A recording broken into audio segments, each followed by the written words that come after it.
Olá, pessoal. Nessa aula nós vamos falar sobre threads. Esse assunto está dividido em duas partes, então na aula de hoje nós vamos ver a parte um e na próxima aula nós vamos ver a parte 2. Aqui nós temos uma lista dos assuntos que nós vamos tratar na aula de hoje, desde aí a semelhança e as diferenças que existem entre threads e processos. Vamos falar sobre a API de threads do padrão POSIX. Vamos ver como criar threads, sair de threads, passar dados para threads, juntar threads, pegar valor de retorno, os identificadores de threads, que são os threads IDs. Vamos falar sobre os atributos de threads, sobre cancelamento de threads, sobre as threads síncronas e threads assíncronas, sobre sessões críticas que não são canceláveis, dados específicos de threads e, por fim, vamos falar dos manipuladores de limpeza. Primeiro, vamos falar então das semelhanças que existem entre threads e processos. Tá? Então, ambos são formas de você poder fazer mais do que uma tarefa ao mesmo tempo. Tá? Tanto threads quanto processos, né, múltiplos processos, permitem fazer isso. E em ambos os casos, o núcleo do Linux vai fazer o escalonamento dessas tarefas de maneira assíncrona, né? Então você não tem nenhuma garantia de qual que vai executar primeiro, ou ambas podem estar executando, inclusive, ao mesmo tempo, né? Dependendo de você ter mais do que um núcleo de processamento. Então, o escalonador que vai cuidar disso, podendo escalar aí as suas threads ou os seus processos de maneira independente, né? E ele pode também parar uma thread ou parar um processo para que outro possa executar. As threads existem dentro de processos, então todo processo tem pelo menos uma thread. Tá? Se você não está criando novas threads dentro do seu processo, do seu programa, ainda assim o seu processo vai ter uma única thread, que é aquela que vai executar o programa de maneira sequencial. Mas uma thread, ela pode criar threads adicionais. E aí, todas essas threads adicionais que foram criadas, elas vão estar executando o mesmo processo. É diferente de quando você cria um novo processo com fork, que você pode trocar o programa que está em execução usando um exec. Com threads você não faz isso. Threads, todas elas, né, todas as threads criadas dentro de um programa vão estar executando esse mesmo programa, mas elas podem estar em diferentes partes do programa. Então, elas podem efetivamente estar fazendo trabalhos diferentes aí dentro do programa ao mesmo tempo. Então, existem algumas diferenças básicas entre threads e processos. Então, um processo, ele inicialmente ele está rodando o mesmo programa, né? Quando você executa lá o fork, ele está executando o mesmo programa que o pai, mesma memória virtual, escritores, etc. Mas se você faz alguma modificação na memória, então você tem lá uma variável que foi definida antes do fork, e se depois do fork você, no processo filho, mudar o valor dessa variável, ele não vai mudar o valor da variável no pai. Tá? Então, assim, o que você faz no filho não afeta o pai e vice-versa. Você pode trocar variáveis, descritores, abrir e fechar descritores, e tudo isso fica independente, né? No momento que você executa o fork é tudo igual. Mas assim que você muda um determinado valor, ele já não vale mais para o pai ou não vale mais para o filho, né? Dependendo de quem fez a alteração. Já nos threads não é bem assim. Nos threads nada é copiado, tudo é compartilhado. Então, quando você cria uma nova thread dentro de um programa, ela passa a ter acesso a toda a memória, aos descritores, etc. E o que elas mudarem vale para todas as threads. Então, se uma thread vai lá e muda o valor de uma variável, todas as outras threads que forem acessar aquele valor vão pegar o valor modificado. Se uma thread vai e fecha um descritor de arquivo, as outras threads também não vão mais conseguir ler ou escrever a partir daquele escritor. Tá? Então tem essa diferença. Né? No processo, tudo é separado. Você criou um processo novo, tudo vai ser duplicado e a partir daí cada um vai cuidar do seu. Enquanto que em threads, tudo é compartilhado. O Linux implementa a API de threads do padrão POSIX, tá? E é chamado então dentro do Linux de pthreads. Todas as funções, todos os tipos de dados de threads, eles estão declarados em um arquivo de cabeçalho que é o pthread.h. Então, sempre que você for trabalhar com threads, né, quando você for criar threads adicionais dentro do seu programa, você precisa dar um include nesse cabeçalho aqui. E as funções de thread, elas não estão incluídas na biblioteca padrão do C, tá? Que é aquela que ela é por padrão, ela é colocada, né, na hora de linkar o seu programa, ela vai ser incluída. Então, assim, as funções de thread não estão lá, elas estão na libpthread. Então, sempre que você for usar threads no seu programa, threads adicionais, né, criar novas threads além da thread principal, você precisa colocar, né, o lpthread na linha de comando quando você for linkar o seu programa. E assim ele vai, então, né, dinamicamente incluir aí as funções de thread no seu programa, né? Vamos fazer isso na linkagem para que você possa usar as funções de thread. Se você esquecer de colocar isso daqui, você não vai conseguir executar o seu programa. Cada thread de um processo é identificada por um thread ID que é exclusivo. Então, cada thread vai ter esse identificador exclusivo, que em C ou em C++ você pode usar o tipo pthread_t para poder armazenar essa thread ID. Sempre que você cria uma thread, ela vai executar uma função de thread. Essa função é uma função comum e ela tem o código que a thread deve executar quando ela é iniciada. Essa função recebe um único argumento, que é do tipo void asterisco, que vai ser usado para passar os dados para essa nova thread, e o retorno também é um void asterisco, que vai ser usado então para retornar os dados para o criador. Tá? Então é um ponteiro aí do tipo void, que ela usa para receber os dados, e também é um ponteiro void que ela usa para retornar os dados. Então, a função pthread_create serve para a gente criar uma nova thread. Então, sempre que eu quero criar uma nova thread, eu vou chamar essa função aqui. Quais são os argumentos que ela recebe? Né? São 4 argumentos. O primeiro é um ponteiro para uma variável, pthread_t, que vai receber, então, o thread ID dessa nova thread. Tá? Então, para você poder identificá-la depois, né, quando você chama pthread_create, o ID dela vai ser armazenado aqui. Aí vem um ponteiro para um objeto atributos de thread, que vai fornecer detalhes de como que essa thread interage com o resto do programa. Isso a gente vai ver mais adiante, né? Mas caso você queira que ela tenha o comportamento padrão, você pode colocar um nulo aqui, né? Coloca um null aqui no 2, e aí ela vai se comportar da maneira padrão. O terceiro argumento é um ponteiro para aquela função de thread que a gente acabou de falar. É a função que vai ter o código que essa thread vai executar. O quarto argumento é um atributo para a thread, né? É um argumento atributo para a thread do tipo void, asterisco, um ponteiro, que vai ser passado como argumento para a função de thread. Tá? Então é aqui que você vai colocar daí os dados, né, que você quer que essa thread receba. Que a ideia é que a mesma função de thread pode ser usada por múltiplas threads.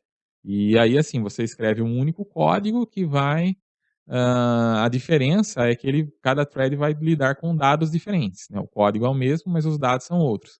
Então você pode chamar a mesma função, mas passando dados diferentes aqui no argumento.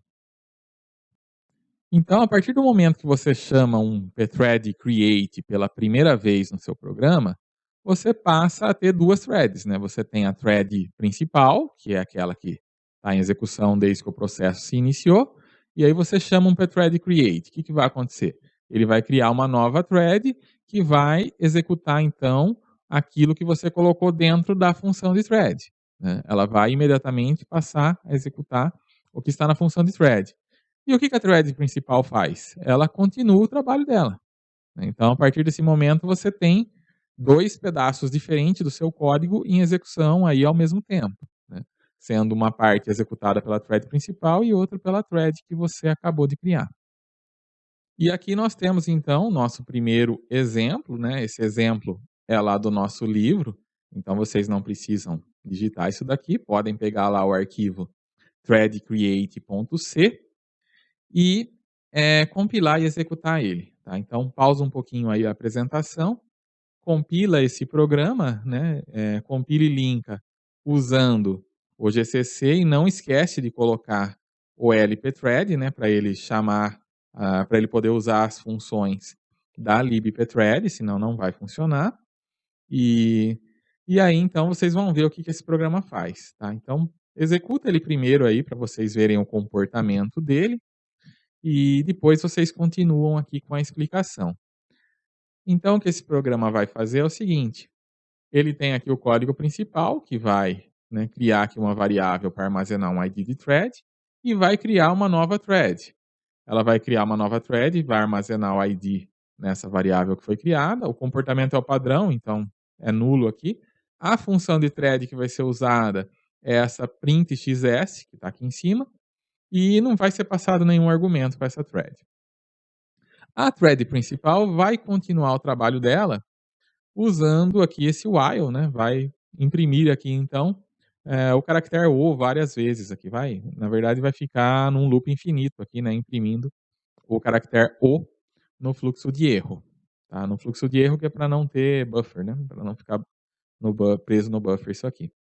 Enquanto isso, a função de thread que vai receber aqui, você precisa colocar, né, o argumento que ela recebe, mas no caso não vai ser usado, né, então por isso que está com o nome de unused aqui, né, o o argumento que ela recebe. E aí ela vai ter também aqui um loop infinito que vai ficar imprimindo o caractere "x" também no fluxo de erro, tá. Então, a hora que vocês executarem, vocês vão perceber que vai ficar alternando, né, vai imprimir um pouco de "x", um pouco de "o". E por que que isso vai acontecer? Isso vai acontecer porque, conforme o escalonador está trocando aí entre a thread principal e a thread, que foi criada, ele vai, né, deixar uma executar um pouco, outra executar um pouco, ou eventualmente pode ser que as 2 executem juntas aí por você ter mais do que um núcleo, né, mas enfim, elas vão estar executando e ambas vão estar imprimindo na tela aí ao mesmo tempo. E como que uma thread termina? Normalmente ela termina de uma de 2 formas, ou quando você dá um return dentro da função de thread, e aí ela vai se encerrar, ou quando você chama explicitamente o pthread exit. Nesse caso, ela vai também se encerrar. A vantagem do pthread exit é que você pode usar ele dentro de outras funções, né. Se você está dentro de uma outra função que você chamou dentro da função de thread, se você der um return, ele vai voltar para a função de thread. Mas se você der um pthread exit, ele vai encerrar a thread. O argumento da thread é uma boa maneira para você passar dados para essa thread usar, tá. Então você pode criar uma estrutura, um array, com todos os dados que você quer passar para a thread, e aí você passa o ponteiro dessa estrutura, ou o ponteiro desse array, como argumento lá para a thread. E então, assim, é comum fazer esse tipo de coisa, né? Porque você pode, então, usar uma única função de thread para tratar dados diferentes. Então, você coloca nessa estrutura tudo que a thread vai precisar para funcionar. E aí, se você for criar várias threads, você pode estar usando a mesma função de thread, apenas passando dados diferentes, né. Então é aquilo que eu falei agora há pouco, né. Você pode usar o mesmo código para tratar dados diferentes, né. Você cria várias threads com o mesmo código, mas você passa dados diferentes para cada uma delas, e cada uma vai estar cuidando, então, dos seus respectivos dados. E aqui nós chegamos então ao nosso segundo exemplo de uso de threads.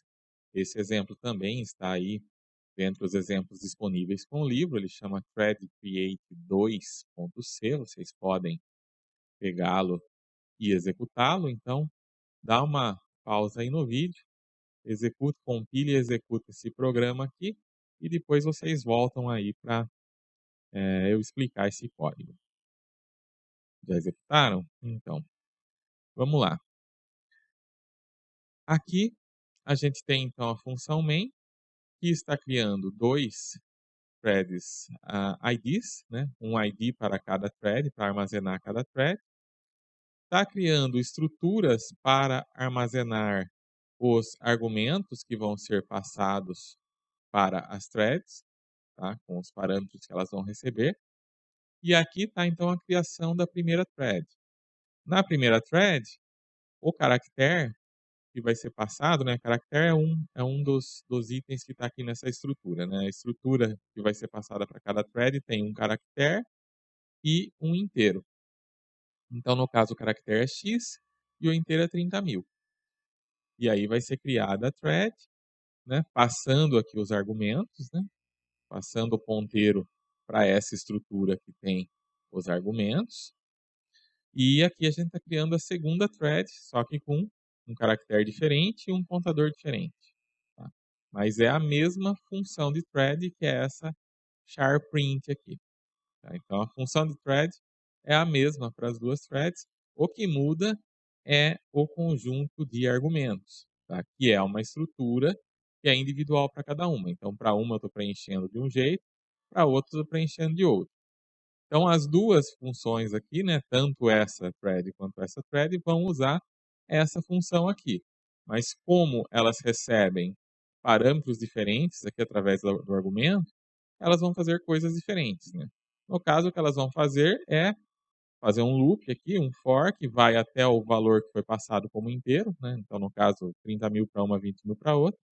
E vão imprimir o caractere que está sendo passado, né, que é x ou o O aqui, e vai ter um comportamento parecido com aquele que a gente viu no outro exemplo, né, de imprimir um pouco de X, um pouco de O, conforme as threads vão sendo executadas. Né?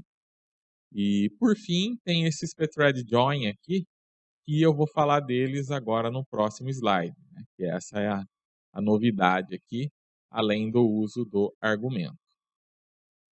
Então, como eu falei, né, no slide anterior, a gente tinha esse pthread join aqui, né, que é novo, né, que apareceu no nosso código. E por que a gente precisa ter esse join? É o seguinte, vocês perceberam que a função principal ali do programa, ela só cria as threads e depois ela não tem mais nenhuma tarefa. Então, o que poderia acontecer? Se o programa principal termina, ele vai liberar a memória que é referente às variáveis locais.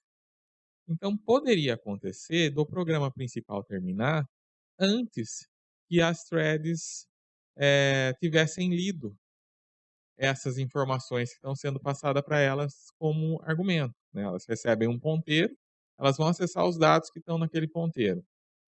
Mas se aqueles dados já não estiverem mais lá, você vai ter uma inconsistência, aí vai ter um problema. Então, nesse caso, né, para evitar que isso aconteça, a gente usa o pthread join. Então, a função pthread join, ela tem uma funcionalidade similar ao wait que a gente usa com processos. Então, vocês lembram lá das aulas anteriores que quando você cria um processo filho, você usa a função wait no processo pai para que o processo pai espere que o processo filho termine. Então, da mesma forma, quando você cria uma thread, a thread principal, né, ela thread create, ela pode depois esperar que a thread que ela criou termine. Então ela usa um pthread join. Quando você chama um pthread join, a thread principal ela vai parar e vai ficar esperando que a thread que você colocou ali termine. Então quando você coloca o pthread join, você usa o thread ID da thread que você está esperando e um ponteiro para uma variável do tipo void asterisco que vai receber o valor de retorno da thread. Tá? Então esse ponteiro aqui vai receber uma estrutura, né? Uma estrutura ou algum valor que vai servir, né, como retorno ali da thread que você está esperando. Então o join também é uma forma de você pegar o valor de retorno da thread, caso você precise dele. Se você não precisa dele, né, você pode usar nulo ali. Né? Você coloca um null em vez de colocar esse ponteiro, porque aí ele não vai pegar o valor de retorno da thread, vai ignorar o valor de retorno da thread. Então, quando uma thread termina e retorna um valor, e lá na thread principal você tem um pthread join que vai receber esse valor, e o segundo argumento não é nulo, então esse valor vai ser colocado no local que está sendo apontado pelo argumento. E se você precisa passar um único valor que é um inteiro, então você pode fazer isso usando um cast do valor para void, né, pra como se ele fosse um ponteiro, e então fazer um cast de volta para int depois, que você chamou para thread join, tá. Então isso tá lá no nosso livro base, mas tem alguns problemas de fazer esse tipo de coisa, como a gente vai ver, tá. Então é meio que uma gambiarra, né, porque você precisa passar um número inteiro. E aí o ponteiro, ele na verdade é um número inteiro, né, é um número inteiro que representa uma posição de memória. Então você simplesmente passa esse inteiro como sendo o próprio ponteiro, né, e aí você usa depois o valor desse ponteiro como sendo o inteiro e fica teoricamente tudo certo, né. E, assim, eu não acho que essa seja a melhor maneira de fazer, o ideal seria realmente, colocar o valor em algum lugar e passar o ponteiro. Mas existe, né, essa forma de trabalhar e às vezes ela é usada também. Então vamos ver aqui um exemplo, né, de como isso é feito. Então aqui nós temos um exemplo, também é do livro, ele chama primes.c, e ele faz o seguinte, vocês podem então compilar e executar esse programa e depois voltar aqui para a explicação. O que esse programa faz é o seguinte, ele tem uma thread principal, que vai criar uma outra thread aqui para calcular números primos, né. Então no caso, ele vai aqui verificar qual que é o número primo de número 5.000, tá. Então ele vai fazer essa computação aqui de uma maneira não muito eficiente, né, fazendo a fatoração, mas o que importa aqui na verdade, é que essa função vai retornar então, um número, né, vai retornar um único valor inteiro. E ela, em vez de fazer da maneira tradicional, colocando uma estrutura ou colocando um array, etc., ele vai colocar o único valor inteiro como sendo o próprio ponteiro, o próprio valor do ponteiro, né. Então é esse candidate aqui. E aí, aqui na hora de fazer o join, ele vai simplesmente pegar esse valor e jogar no próprio valor do ponteiro, né. E depois ele vai pegar esse valor do ponteiro e vai usar aqui como resposta. Bom, o problema desse código aqui, que lá na época que o livro foi escrito, não era um problema tão grande, porque naquela época todos os sistemas, né, eram de 32 bits. 64 bits naquela época era algo que estava começando ainda, né, se é que já tinha começado. Então o que acontecia? Todos os ponteiros tinham 32 bits. E aí você pega um int é uma variável inteira de 32 bits também. Então dava certo, né, você colocar o int para um ponteiro, e o ponteiro para int depois, funcionava, né, esse cast funcionava. Mas quando você faz esse cast num sistema de 64 bits, ele vai te dar um warning. Ele vai avisar que você está fazendo um cast, né, de inteiros de diferentes tamanhos, porque o seu ponteiro num sistema de 64 bits, ele tem 64 bits, e o int só tem 32. Então, assim, ele vai até funcionar, mas ele vai te dar esse alerta, tá. Então esse é um dos inconvenientes de você, usar esse tipo de de de de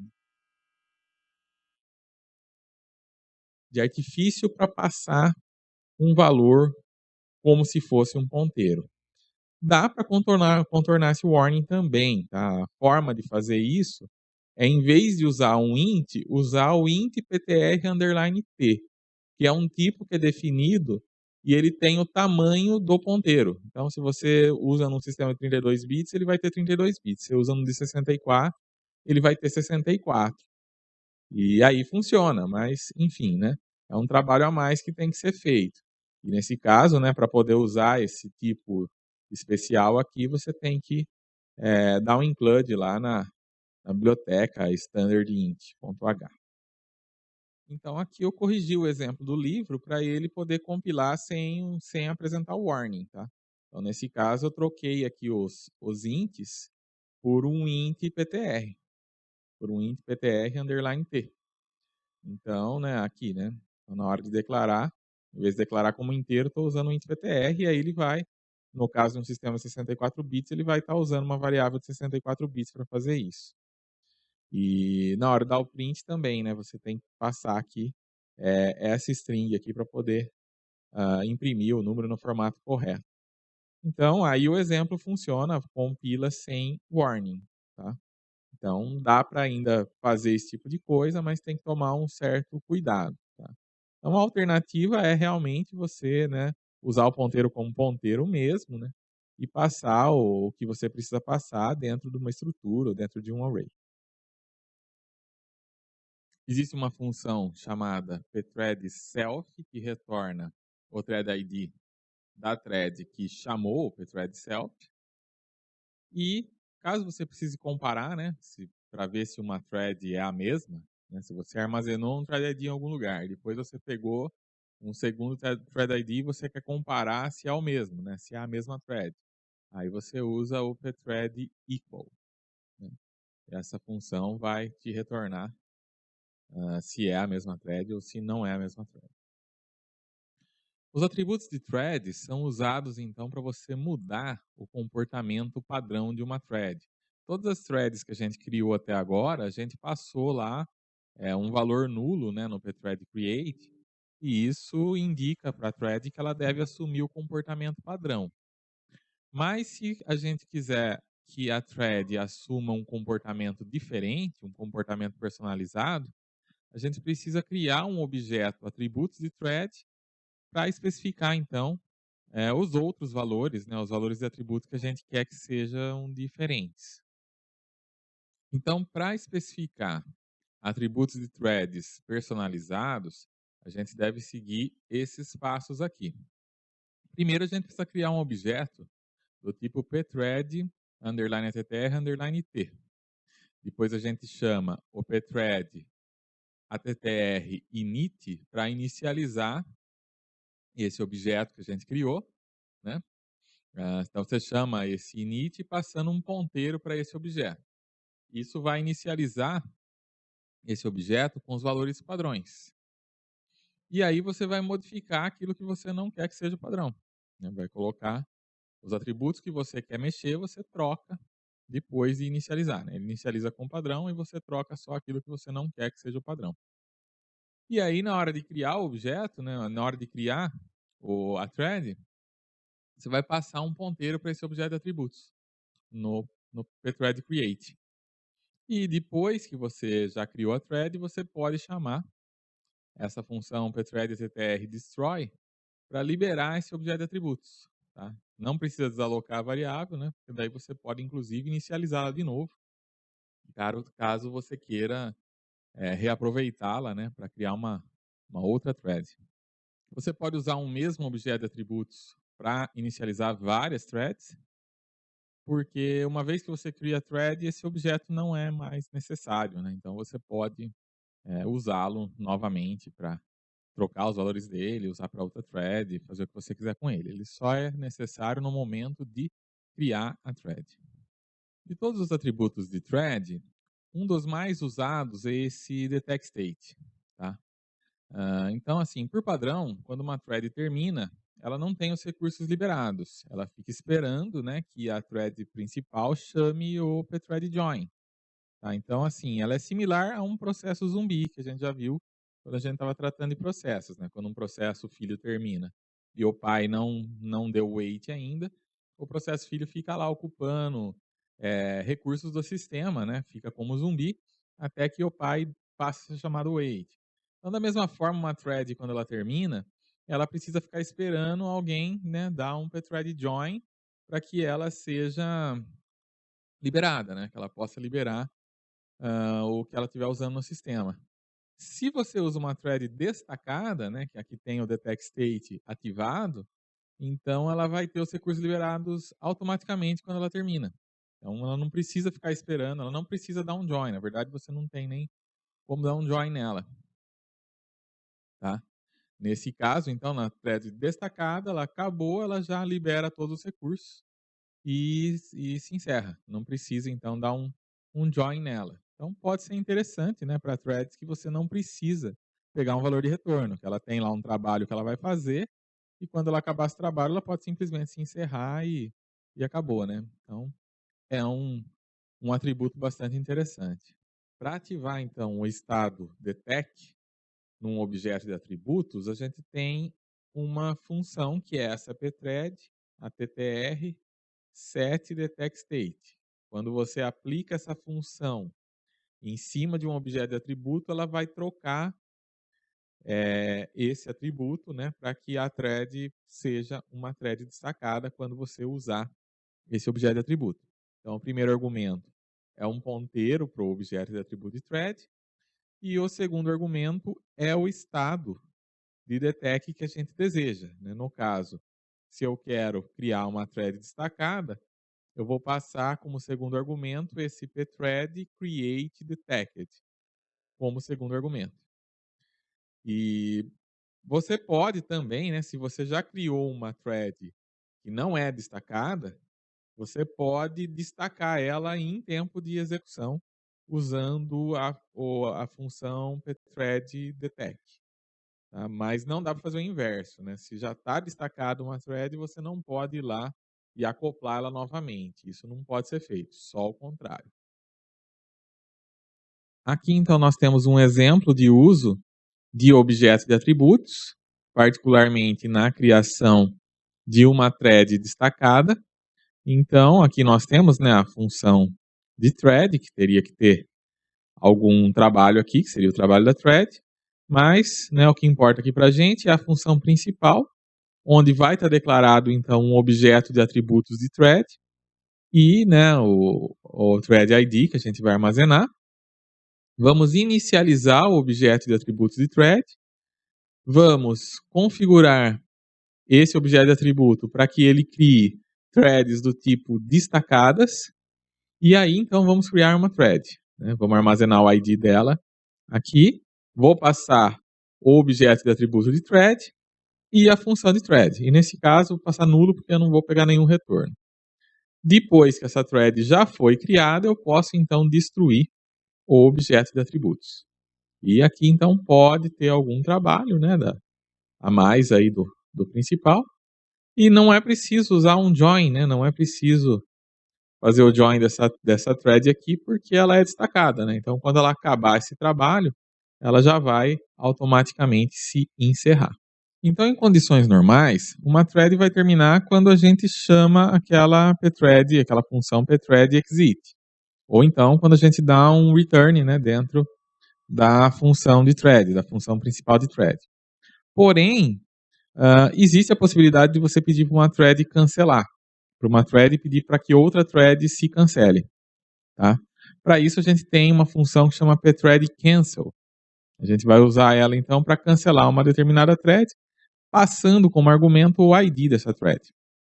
Uma thread cancelada, que ainda não foi que não está destacada, você ainda precisa dar o join nela, tá? Não é porque você deu um cancel que ela vai se auto-limpar. Ela precisa ainda que você dê um join para que ela libere os recursos, mesmo que ela tenha sido cancelada.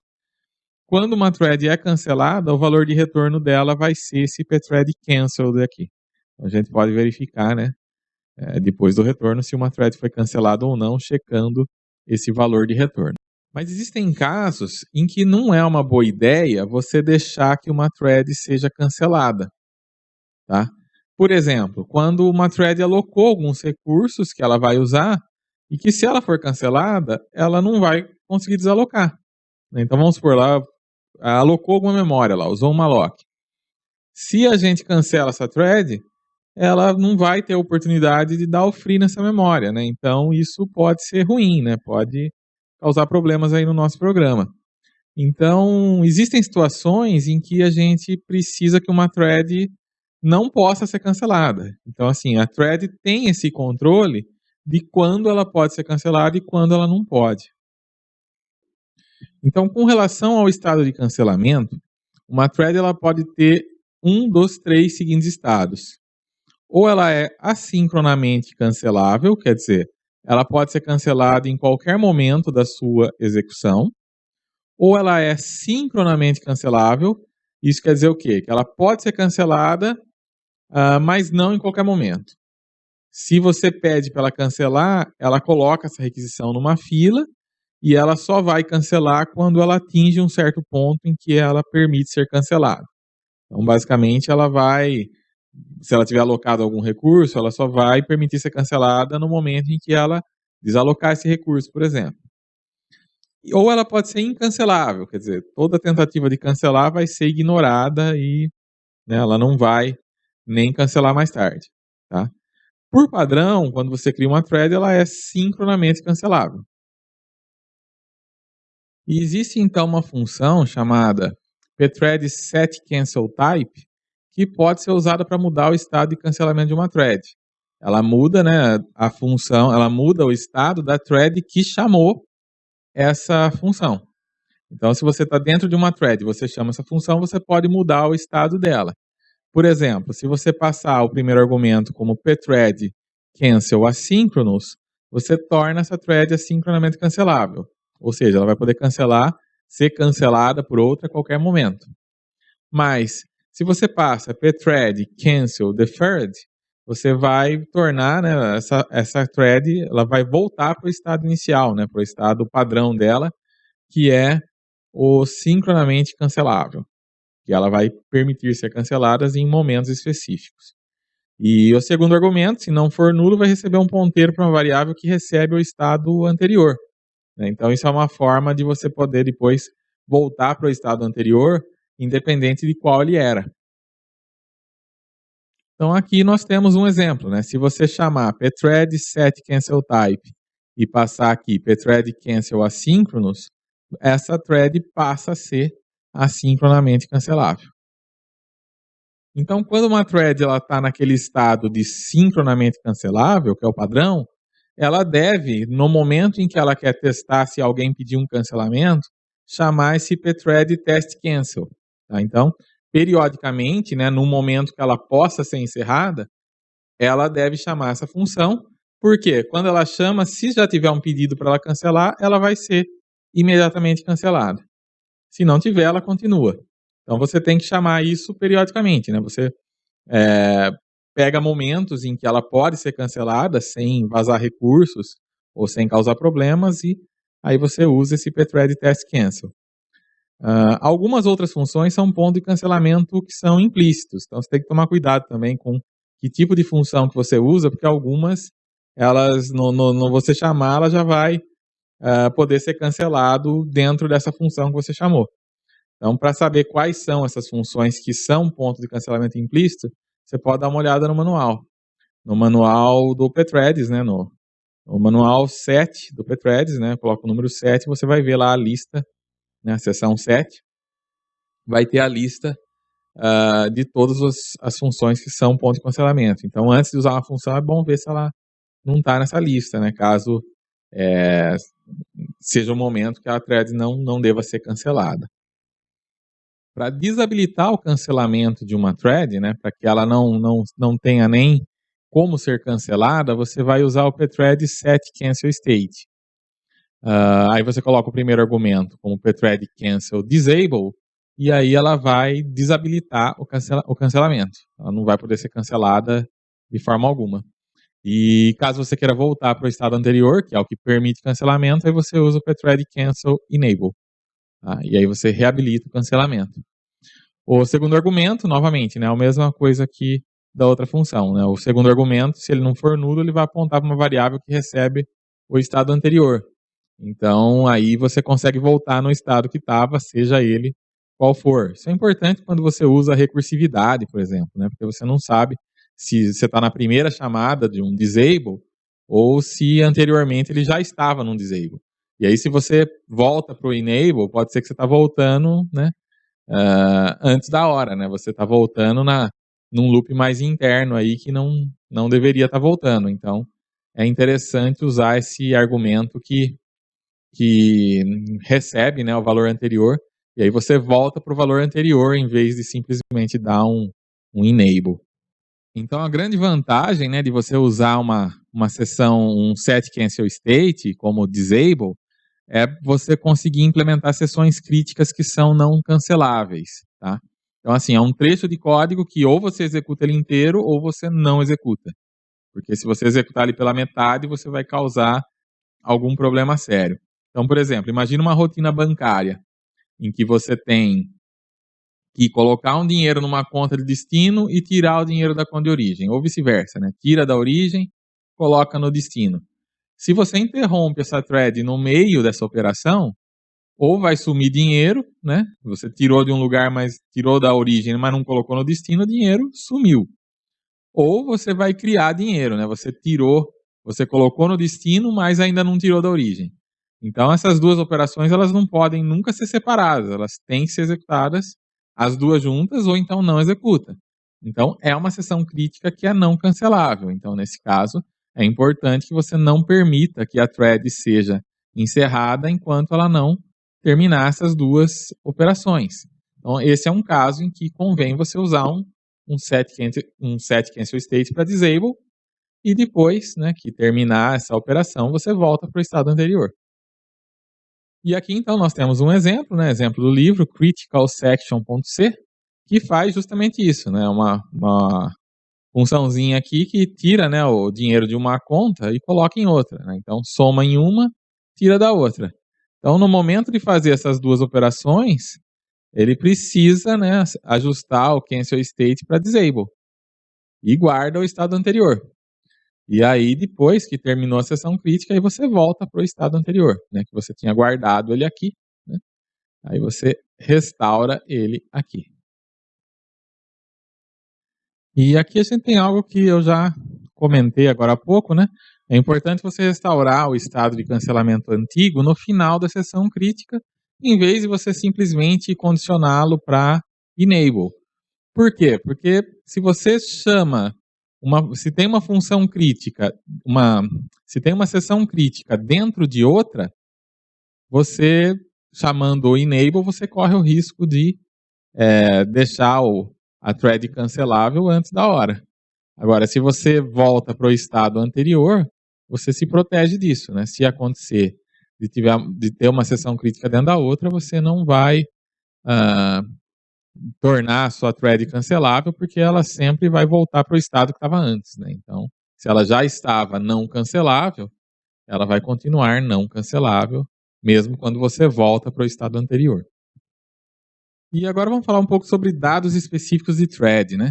Então, quando a gente falou de processos, quando você cria um novo processo, né, você usa um fork. Então, o novo processo ele é um clone do anterior, mas os dados são independentes. Se ele mudar um determinado valor de uma variável, esse valor não se reflete no processo pai, e se o pai mudar, não reflete no filho. Mas quando a gente fala de threads, aí é tudo compartilhado, né? O espaço de memória é tudo compartilhado. Então, se uma thread muda alguma coisa, isso vale para todas. Então, existe a possibilidade de você ter dados específicos de thread, que aí cada thread vai ter o seu. Tá? Isso não é o padrão, você precisa criar isso à parte para ela poder usar. Então, para poder usar dados específicos de threads, você vai ter uma área, né, específica ali dentro da thread, que o Linux oferece, e aí aquelas variáveis elas vão estar duplicadas, cada thread vai ter a sua. Elas não podem ser acessadas usando referência à variável normal, tem uma maneira própria de acessar essas variáveis, e aí a gente tem então funções específicas que servem para atribuir e ler valores desses dados específicos de thread. E você pode criar, então, quantos itens de dados específicos de thread você quiser, só que eles têm que ser do tipo void asterisco, tá? Cada item é referenciado por uma chave. O valor da chave vai ser usado pela thread para acessar a sua cópia da variável. E você vai usar, então, o pthread keyCreate para criar uma nova chave e um novo item de dados.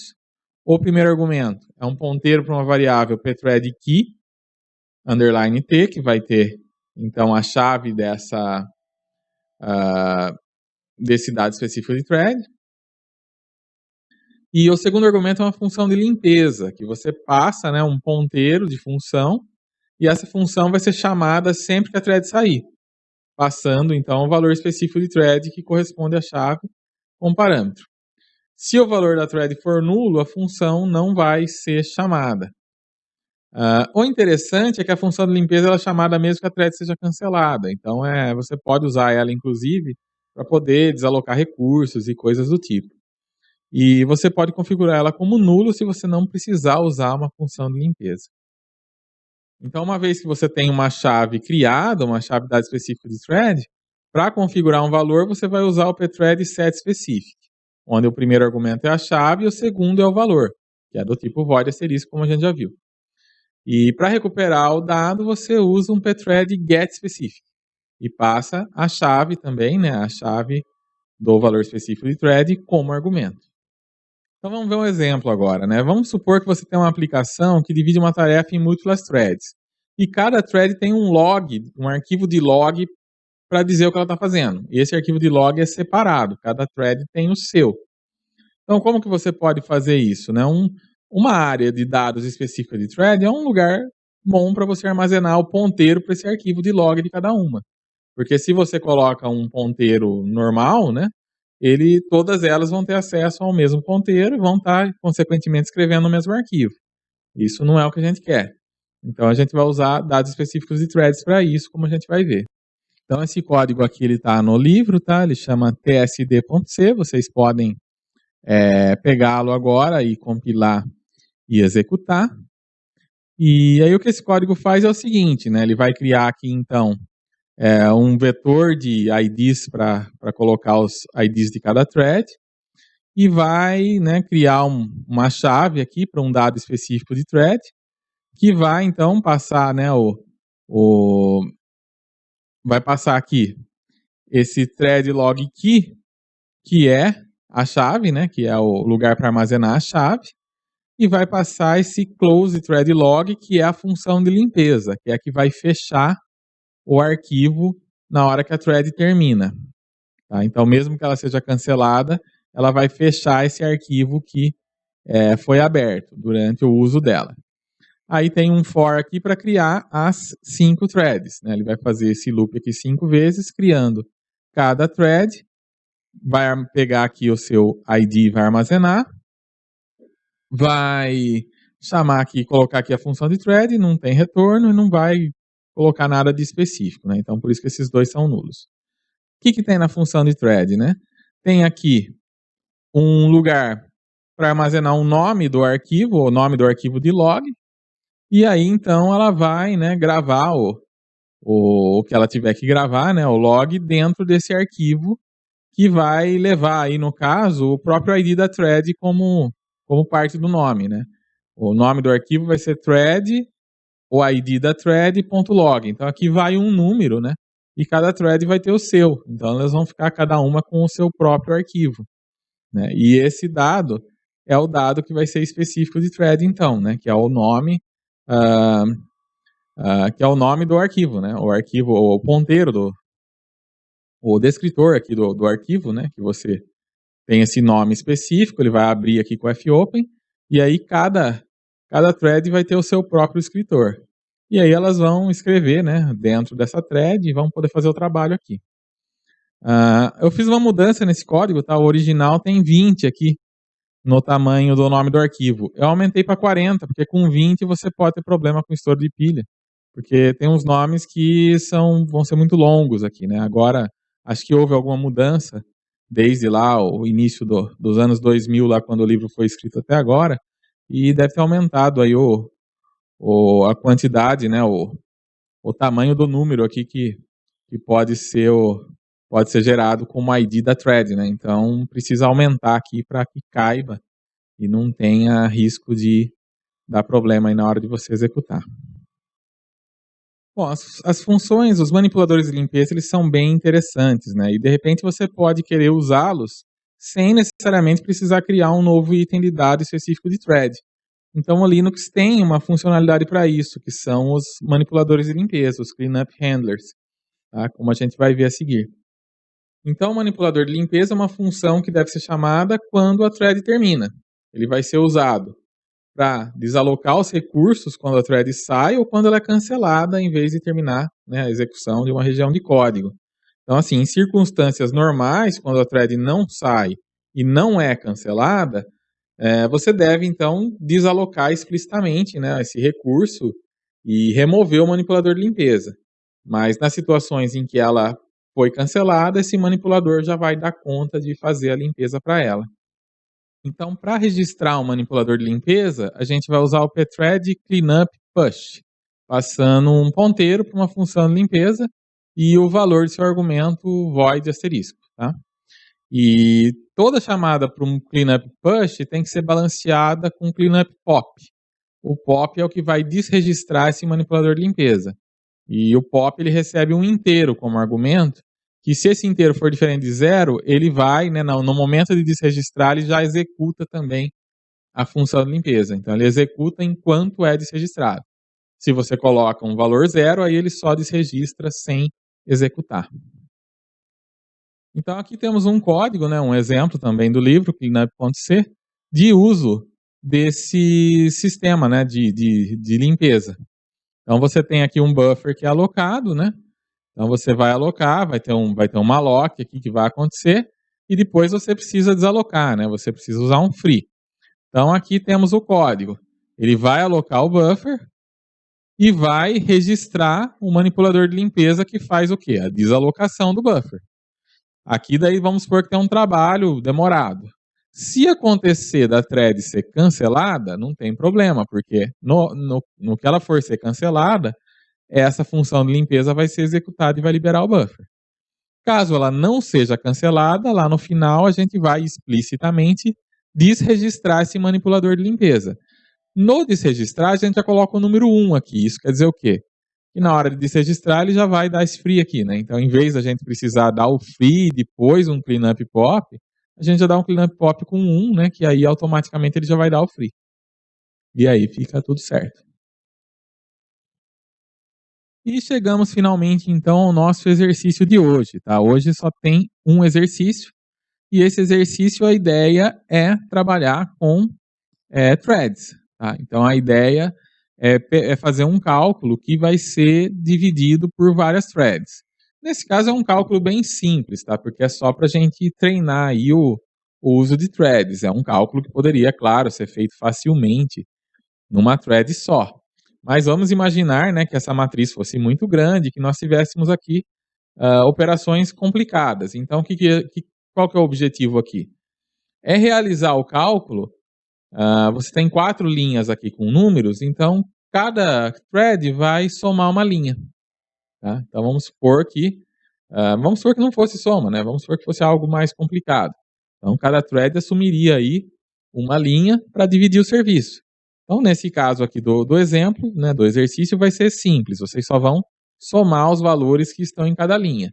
Mas cada linha tem que ser somada por uma thread diferente.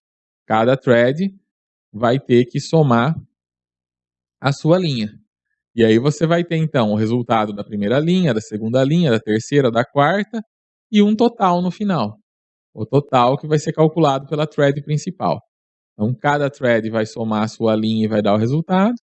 E no final, a thread principal pega os resultados calculados por cada uma das threads que ela criou e soma tudo para ter o valor final. Tá? Então, o cálculo do somatório de cada linha deve ser realizado em paralelo por threads diferentes. Então, é isso o exercício de hoje.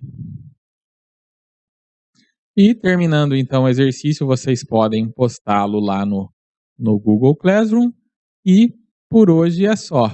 Na próxima aula, a gente vai continuar então com a parte 2 de threads. Até lá!